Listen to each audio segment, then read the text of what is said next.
Ceramah. Tanya berapa tarifnya? Tanpa tarif. Aku siap hadir datang. Dijemput nggak usah dijemput, saya datang sendiri. Selesai ceramah dikasih makan silakan. Pulanglah. Ada salamannya terima, nggak ada nggak usah. Sediberinya saja. Sedipaine baik. Niatnya seperti mencangkul. Kita mencangkul sawah, niatnya bawa pacul mencangkul di sawah. Ketika mencangkul ada belut, silakan diambil. Belut gede alhamdulillah, belut kecil alhamdulillah, enggak ada belutnya alhamdulillah. Jangan pergi ke sawah bawa pacul niatnya cari belut. Ternyata apa? Hasilnya tidak tergarap dengan baik, malah nambah bocak-bacek karena yang digali yang ada lubangnya. Karena niatnya mencari belut. Jadi mubalik yang pasang tarif itu memang niatnya cari belut. Jadi artinya ini pendapat saya, orang berdakwah itu bahasa para nabi mengatakan wa ma as'alukum alaihi min ajrin in ajriya illa ala rabbil alamin. Aku tidak minta upah, tapi upahku dari Allah saja. Ya mangga, terima. Saya juga sering dapat KTP. Kresek salaman, datang rumah si KTP. Ada lagi salaman, dibuka amplop 5 biji digulung-gulung gitu.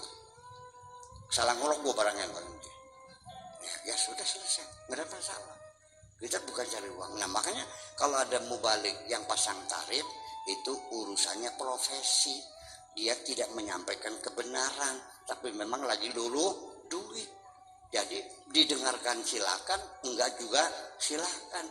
Tapi kalau mubalik yang tidak cari uang harus didengarkan karena dia menyampaikan kebenaran. Oke. Nah, apa jawabnya ketika saya minta jangan pasang tarif? Jawabnya ya kalau nurutin Buya Sakur mah pendileng gelimpang. Pendileng gelimpang itu periuknya terjatuh sebagai simbol bahwa dia tidak bisa masak. Kalau tidak bisa masak berarti tidak makan. Astagfirullahaladzim. Jadi selama ini dia berceramah kemana-mana, mengajak orang yakin kepada Allah bahwa Allah Maha Kaya, Allah Maha Pemberi rizki. Ternyata dia sendiri belum yakin bahwa kerja sama Allah bakal dibayar oleh Allah. Berarti dia masih belum yakin bahwa kalau kerja sama Allah bakal dibayar oleh Allah. Nantinya pendile. Nah, kata saya, kalau Anda belum yakin, jangan ngajak-ngajak orang dong. Gimana lagi? Betul nggak? Sekarang saya nanya, ibu-ibu kerja di Taiwan, dibayar nggak? Di Belanda, di Hong Kong, kerja sama Cina, kerja sama Allah, pendileng gelimpang. Berarti dalam pikirannya betapa miskinnya Allah tidak mampu membayar pegawainya.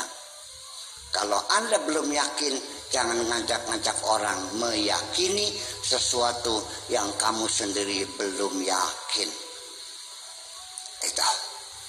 Ini persyaratan orang berwibawa, yaitu dia itu ya harus mengerti, harus yakin. Dan yang ketiga harus mampu untuk melaksanakannya. Harus ada keberanian untuk melaksanakan prinsip-prinsip hidup itu. Ya, banyak orang yang yakin tapi tidak punya keberanian. Kenapa tidak punya keberanian? Karena masih mempertimbangkan penilaian orang lain, kuayang jare masyarakat, priben kajari wong sejene. Jadi dia tidak punya keberanian untuk mengamalkannya karena yang dilihat bukan hanya Allah yang menilai, tapi dia membuka kesempatan manusia-manusia di sekitarnya memberi penilaian. Itu namanya orang itu tidak punya prinsip. Paham nggak? Banyak. Oke. Yang kedua, singkat saja, nanti kita ada jauh. Yang kedua, bahwa prinsip-prinsip itu yang kita pahami, kita yakini, dan kita amalkan itu sifatnya harus fleksibel, harus luas, jangan kaku. Ini penting sekali. Sebab bagaimanapun kalau kita mengamalkan sesuatu secara kaku, nanti akhirnya ya tidak berwibawa juga. Umpamanya, karena saking kencengnya ini orang ini ingin beragama Islam yang baik, hanya karena ada orang di sini sholat baca Fatihahnya Alhamdulillahirabbil alamin Ar-Rahmanir-Rahim waladdallin, batal bisa awit maning. Masya Allah, malah belajar maning, galaknya bukan main, dikiranya benar. Termasuk ada orang melakukan sesuatu yang salah, memang kita berkewajiban menegur, tapi harus ingat bahwa menegur orang itu tidak mudah. Harus sopan, harus lembut, harus halus. Untuk menegur orang yang di pipinya ada nasi saja, ragu-ragu nggak negurnya? Kalau ada orang seletingnya kebuka, perlu ditegur nggak? Pelan-pelan. Jangan, itu seletingnya kebuka. Gimana lagi? Betul nggak? Ya iya Pak, punten. Apa? Seletingnya kebuka. Oh iya makasih Pak. Kan gitu.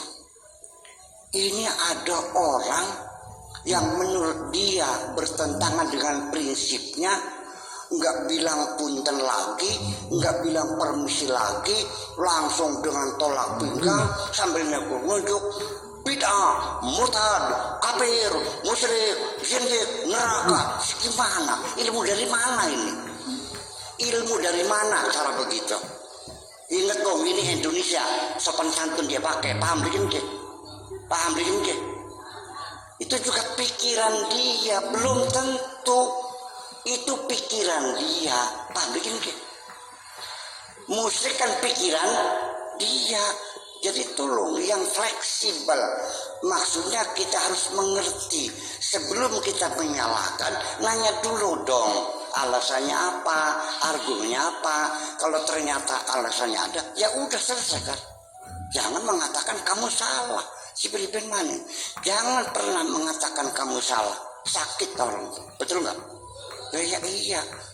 Yang saya yang negur orang saja baik-baik, marah kok, gebrak meja. Padahal tadinya saya bilang punten dulu, punten Pak Kiai, amit nggih. Iya priben, angsal bosan kula. Priben, bade usul. Iya seru apa? Wau ka, bacaan Fatihah ka, kurang lempeng kan ka. Iya karena budu, iya karena sa'ini. Jadi kita jangan nasta'ini, nasta'inu fil mudhari marfu. Langsung mondok ke pirang tahun, bayangkan. Padahal permisi dingin kita pun. Apa maning langsung melambor salah, sholat engkau salah, ulang lagi si pribin maning. Sampai ada orang lagi khotbah ditarik diturunin lagi. Karena gara-gara bacanya kurang fasih. Gimana lagi? Tolong dong, yang fleksibel, yang benar, yang lembut, jangan sembarangan. Itu kan berarti mengurangi kewibawaan. Sejak itu sudah tidak lagi dihormati orang. Betul nggak? Gombal lu katanya kan di akhirnya. Iya, akhirnya menjadi ejekan. Masya Allah. Ini orang dikiranya kalau gagah nyalahkan orang dikiranya berwibawa. Ya wibawa itu bukan begitu. Berwibawa itu bukan menyakiti hati orang dong. Iya kan? Disebut alasannya kenapa kan gitu. Ada orang sholat tidak baca basmalah langsung alhamdulillah langsung tidak sah, batal. Fatihah itu basmalah itu kan pendapat Imam Syafi'i. Kalau Imam Maliki kan tidak wajib, dibilang tidak boleh, harus basmalah itu tanpa Fatihah itu tanpa basmalah. Jadi langsung alhamdulillah.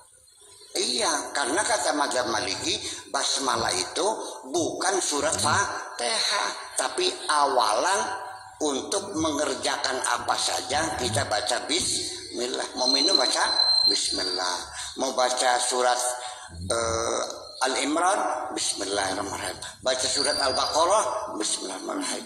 Mau makan, bismillahirrahmanirrahim. Kan begitu. Jadi bismillah itu bukan surat Fatihah. Itu alasannya. Jangan menyalahkan.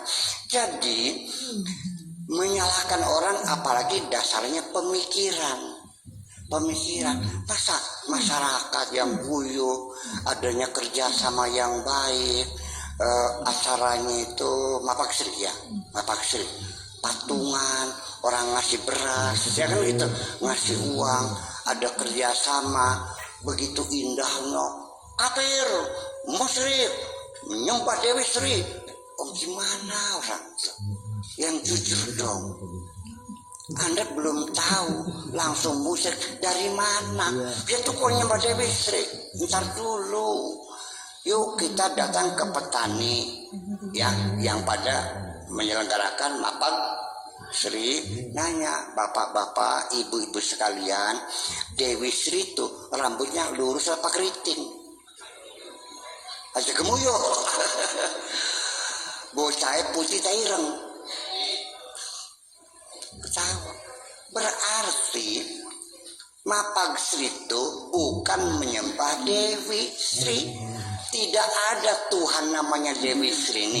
Ini orang Islam semuanya. Paham begini? Lalu saya tanyakan lagi, yang menumbuhkan padi itu Allah apa Dewi Sri? Kok antum tazra'unahu am nahnu zari'un? Jawabnya Allah. Ya selesai. Terus yang menurunkan hujan dari langit Dewi Sri tak Gusti Allah. Antum anzaltumuhu minal muzni am nahnul munzilun? Jawabnya Allah, ya tidak musyrik dong. Jadi apa? Mapak itu adalah hiburan rakyat barang emak, bukan nyembah Dewi Sri. Paham begini? Itu tradisi lokal. Ya tolong dong, Anda tidak akan berwibawa kalau Anda tidak menghormati budaya lokal yang dihormati oleh masyarakat sekitar. Kagak. Akhirnya Pak nyemengit kayak sok merasa paling benar. Nah, selalu orang ini kalau ngerasa paling benar sendiri itu selalu bertengkar dengan siapapun, nyalak kena wong baik. Jadi yang luwes, yang fleksibel, tolong kita kalau ingin berwibawa, kita jangan memaksakan pendapat kita, tapi kita harus pandai melihat dari sudut pandang orang lain. Saya mau cerita, satu hari saya sedang berjalan, ada perempuan menyapa saya, wakaje, garapan man, dia wakaje. Mereka sembuh, mampir dingin, mampir. Itu orang nggak pakai baju, pakai BH aja. Ablak. Ngejar saya, narik tangan saya suruh mampir. Pusing sini orang gimana? Ini orang nggak tahu diri. Di tengah saya kesel, saya mendapat ilham, mendapat pencerahan dari Allah yang isinya enak pun pujawane mah lagi ngormati sirah pun. Bayangkan. Ya juga sih, itu tuh saking sopannya, saking ramahnya, ingin menghormati saya, dengan pakai BH saja narik saya. Akhirnya saya nurut, duduk nih amben pelupuh, ya terus airnya air putih. Alhamdulillah saya minum. Baru saya panggil Allah, orang sekelas ini bersungguh-sungguh ingin menghormati saya.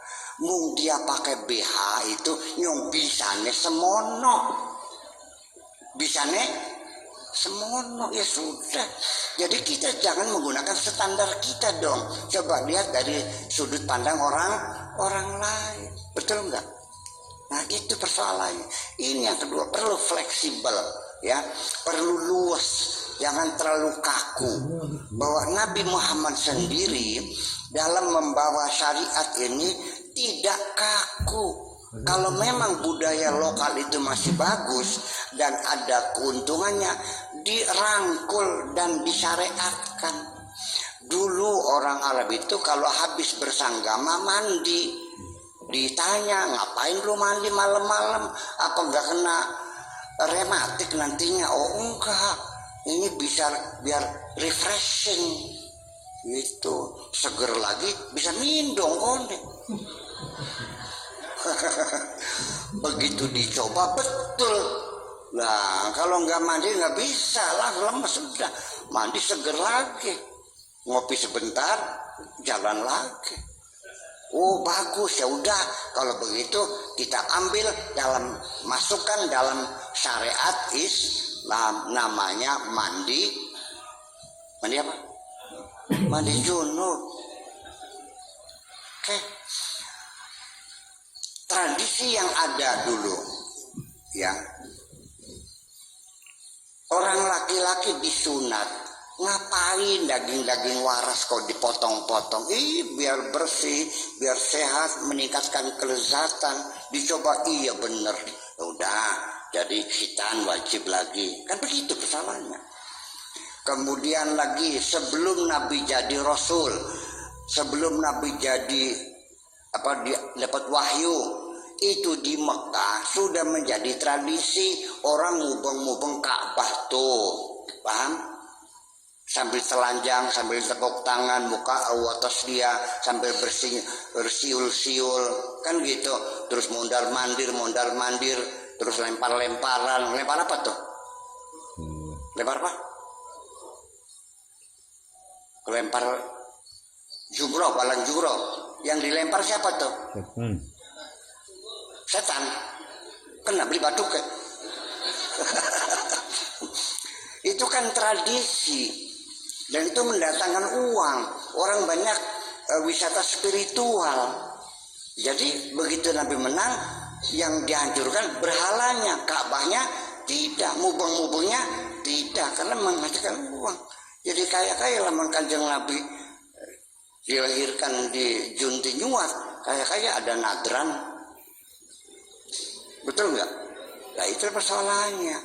Jadi harus luas, tolong dong hargai kebiasaan orang lain, hargai tradisi orang lain, karena tradisi adat budaya itu milik kita. Kalau orang menghinakan budaya kita, kita marah dong, betul nggak? Ya iya dong, gimana lagi? Harus tahu diri.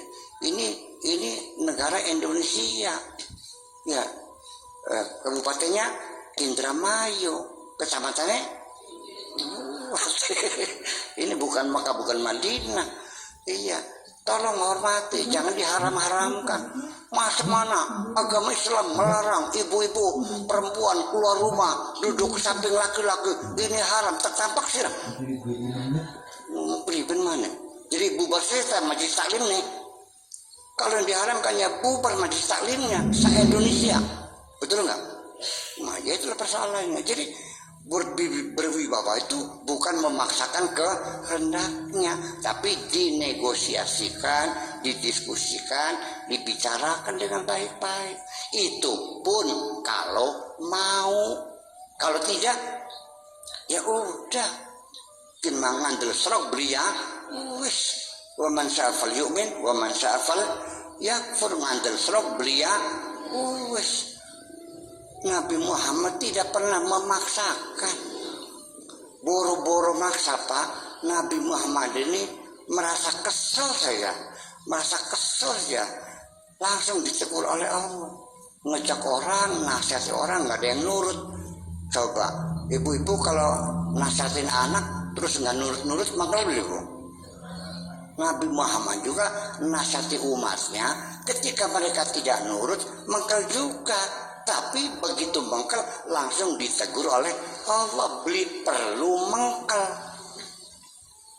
Ya, fama alaika ilal balagh, tugasmu hanya menyampaikan. Fadzakir innama anta mudzakir, ingatkan saja, tugasmu hanya mengingatkan. Afatukrihu nasa ayyakuna mu'minin, apa kamu ingin memaksa orang supaya beriman? Ya nggak bisa dong. Allah mengatakan dengan kalimat yang sangat keras, Bismillahirrahmanirrahim, fala'allaka bakhi'un nafsaka ala atharihim in lam yu'minu bihadzal hadithi asafa. Wahai Nabi Muhammad, bisa-bisa kamu hancur sendiri, remek dewek, kalau kamu selalu menyesali mereka yang tidak percaya kepada kamu. Jadi gimana? Ya sampaikan saja, ngandel serok belia, kan gitu kok.